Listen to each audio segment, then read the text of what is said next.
Vizag YCP నేతలకి ఉక్కపోత కాస్త గట్టిగానే తగులుతోంది. మాజీ ప్రజాప్రతినిధులకు వరుసగా నోటీసులు అందుతున్నాయి. ఇటు కొందరిపై కేసులు నమోదవుతున్నాయి. అనుమతి లేకుండా కాంప్లెక్స్ కట్టారంటూ మాజీ మంత్రి అమర్నాథ్ కు నోటీసులు ఇచ్చారు అధికారులు. వారం రోజుల్లోగా సమాధానం చెప్పకపోతే చర్యలు తీసుకుంటామంటూ హెచ్చరించారు. అటు మాజీ ఎంపీ ఎంబీవీ సత్యనారాయణపై కేసు నమోదైంది. హైగ్రీవా భూముల వ్యవహారంలో కేసు నమోదైంది. ఇటు ఎంబీవీ అజ్ఞాతంలో ఉన్నారు. ఆయన ఫోన్ స్విచ్ ఆఫ్ వస్తోంది. విశాఖ మాజీ ఎంపీ ఎంబీవీ సత్యనారాయణపై పోలీసులు కేసు నమోదు చేశారు. ఈ నెల 22న ఎంబీవీ జీవీలపై అరిలోవా పోలీస్ స్టేషన్లో ఎఫ్ఐఆర్ నమోదైంది. హైగ్రీవా భూముల వ్యవహారంలో ఫిర్యాదులు ఆధారంగా కేసు నమోదు చేశారు. నాన్ బెయిలబుల్ సెక్షన్ల కింద ఎఫ్ఐఆర్ ఫైల్ చేశారు. హైకోర్టులో క్వాష్ పిటిషన్ వేశారు ఎంబీవీ సత్యనారాయణ.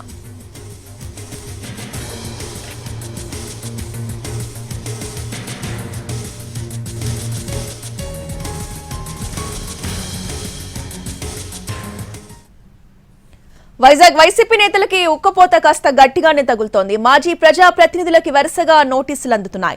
ఇటు కొందరిపై కేసులు నమోదవుతున్నాయి. అనుమతి లేకుండా కాంప్లెక్స్ కట్టారంటూ మాజీ మంత్రి అమర్నాథ్ కు నోటీసులు ఇచ్చారు అధికారులు. ఇదే అంశంపై పూర్తి అప్డేట్స్ ని మా ప్రతినిధి రవిచంద్ర అందిస్తారు. రవిచంద్ర, ఇప్పటి వరకు ఎవరెవరికి నోటీసులు అందాయి, ఎవరెవరిపై కేసులు నమోదయ్యాయి?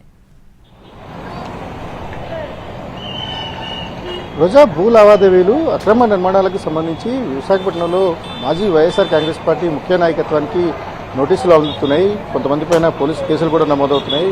ప్రధానంగా మాజీ మంత్రి గుడివాడ అమర్నాథ్కి సంబంధించి గాజువాక ప్రాంతంలో నిర్మించిన 4 అంతస్తుల కమర్షియల్ భవనానికి ఎటువంటి అనుమతులు లేవన్న చర్యలు తీసుకుంటామని జీవీఎంసీ నోటీసులు జారీ చేసింది. మరోవైపు ప్రముఖ బిల్డర్గా ఉన్న మాజీ ఎంపీ ఎంఈవీ సత్యనారాయణకి సంబంధించి ఆయన పైన కేసు నమోదైంది. ఆర్లో పోలీస్ స్టేషన్లో 227/2024 ఎఫ్ఐఆర్ నమోదు చేసి ఆయన A3గా కేసు పెట్టారు.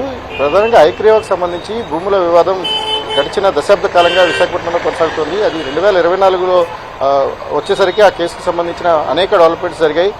జీబీ అలాగే ఎంబీవీ సత్యనారాయణ వీళ్ళిద్దరూ కూడా దాని డెవలప్మెంట్ ప్రాజెక్ట్ కోసం తీసుకుని అందులో ఉన్న జగదీశ్వరుడు అనే ఒరిజినల్ ఓనర్గా చెప్పుకుంటున్న ఆయనను బయటకు వెళ్ళగొట్టారనేది ప్రధానమైన complaint.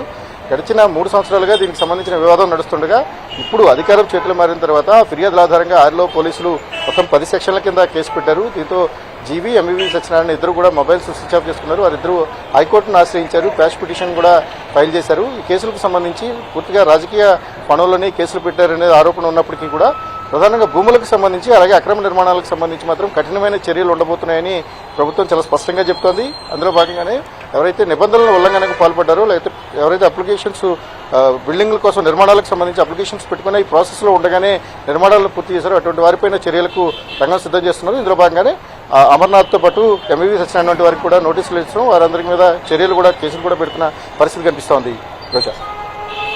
Right, thank you Ravichandra.